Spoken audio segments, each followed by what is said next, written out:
Are there any policy solutions, either at a local or federal level, that excite you right now that would start solving a lot of the issues you have pointed out for decades? Yeah, one very basic one. I signed a petition yesterday, I think, is that just to show you how low level this can be, but how crucial. Facebook wants Instagram for children under 12. No, that is not a good idea.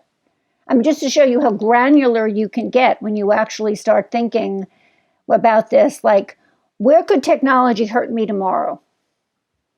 That's a good exercise for everybody to do. Instead of thinking, oh my God, let me think of some tech policy.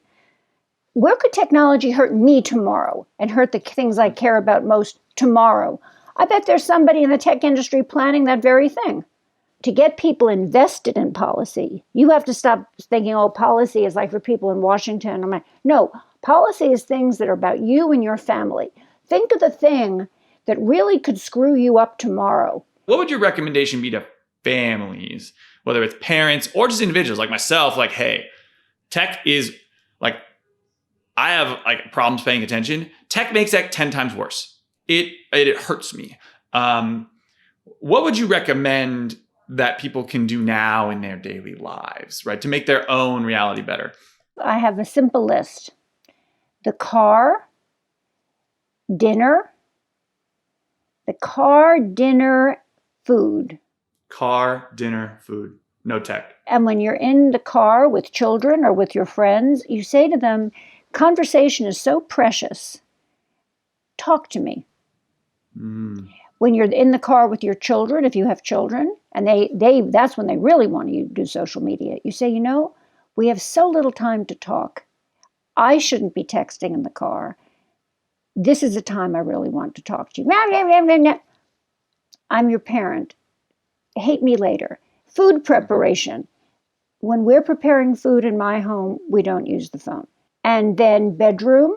The number of couples who are texting while they're in bed, getting ready to be in bed, making love, have a notion of sacred space. It's not a religious notion. It's a make up your own idea of sacred. Places in the house where they can go where their phones don't. And you could go there once a day. You go there once every 2 days. I'm not telling you how much you should go there. But it's someplace where you don't bring your phone. And then it gives you an opportunity to see, what can I think about when my phone isn't there? It gives you an opportunity to ask yourself that question. I wonder what ideas come to me when my phone isn't around. But I don't make any rules about how much television you should watch. I love television. And when I watch television with my family, we talk to the television, we make comments. That's true. Yeah. It can be really connecting. Yeah. So my girlfriend, she loves when we have car time. Now living in New York City, we don't have a car, but in the pandemic, we would rent a car and take road trips. And she loved it because for me, with slight ADD, I have something to focus on. I can focus on, and then I can still walking's good too. But the car, and she's got 5 hours. I can't go anywhere. We have to have a deep conversation. And I enjoy it because I get to know her better, and I get something. You get to know yourself better when you have a good conversation. So I love that. And one of the things I love about your field and your work and it's been my problem with academics. And look, we need academics in general. This research and this stuff is so important. But there's such brilliant research out there that doesn't get connected to practice. And by definition, your work has to be put into practice because it's literally, you're like studying the practice. You're studying the human execution and interaction with technology. So I love that.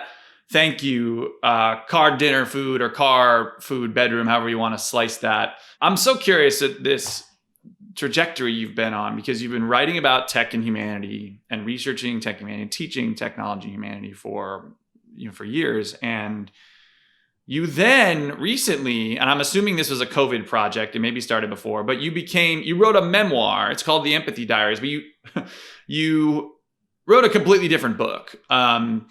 About your own personal journey. Why the shift? Why did you go that way to kind of further your efforts and vision here?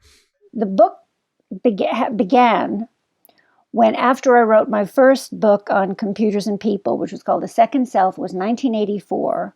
And I was holding on to a family secret that the person who I said was my father was not my father. My mother didn't want anyone to know that she had been divorced and that I had a secret father. And she would never talk to me about why. She just said, we're never going to talk about him, and you're going to have a different name. And I used to go to one school and I had to write my real name because it was my legal name. And then I would travel to a different neighborhood and hide my books. I was the secret agent. I was a little Jewish Brooklyn secret agent. Wow. And my interest in empathy began by trying to figure out, why would my mother do this? The Nancy Drew of my own life. I publish this book. I get onto the cover of Esquire magazine. They come to write an article about me. And this very nice interviewer asks me, so I just read The Second Self. It's like super brilliant. You're super brilliant. You thank your mom who's died, a million times, da, da, da, da. But you don't say anything about your father. So who's your dad? What did he do? And I behave. I'm like, oh, I do like a diva. Like, oh, no, I can't discuss that. I can only discuss my work. I never discuss my personal life. No, I behave like a super crazy person, And he walked out, and of course, in Esquire magazine, he writes about that I'm a little crazy, which was like very painful. He says something like, well, her brand is the thought and feeling are integrated. But if you ask her a question that asks about thought and feeling, she freaks out. It's so painful to see that stuff in writing too, even though it doesn't fully matter. It matters at the time, right? I just was like, he's right. He's right. I've been holding this family secret for 4 decades. What is this? Or 3 decades? What is this? So I literally saw him walk out the door. I knew what was going to happen. I called up my half-sister and brother. I told him the truth. I called up Milton Turkle, and who was this stepfather who I'd been lying about. I said, it's over. Nothing, I haven't done anything wrong. There's nothing so horrible in my life that I need to hide it. I said, I am just free. And then I had to figure out how this very particular background, it was clear to me that this very particular background of trying to figure out all of these people's motivations had sort of set me up in some way, and I had turned lemon into lemonade. It had turned me into the kind of person who could do the work I was doing. And I wanted to write that book. So I've been writing this book since really 1984. You've said this a number of ways. In order to have empathy for others, you have to have empathy for yourself and understand it. Once you started having empathy for yourself, did your research and the academic and the hard aspects of the technology and how we function as humans, did that all just crystallize? Was it easier? Did you see your research from a different lens there to make you better at what you do? Like, how did that impact it? It really did, because I was able to just function at a higher level. I became more, everything about me, and of course there were other things going on in my life. I was in a psychoanalyst, had life experiences, I became older. I mean, so many things happened. It wasn't a controlled experiment, but I think that really the close examination of your life and coming to terms with the forces that have gotten you to do the passionate work that you do make you better at your work.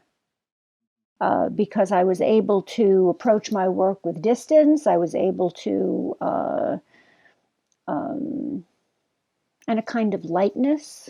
I could see my stake in it. I could be more distant from it. I was more compassionate with in other words, when it's like, as I tell my students, in work you have ups and downs. Some experiments don't work, some books don't work, some papers don't get published. Make sure you love the journey. And this book, and my work, the better I understood my work and the better I understood the importance of my work, Because there's been many years in which I've been pitching this story about computers changing the way we think, and people have just said to me, that is the most stupid thing. You know, computer's a tool. Why are you doing this? This is like, this is really not the thing. And I just have to love the work, you know, and I have to know how it connects to my life, and I have to know how it's really an expression of my, it's the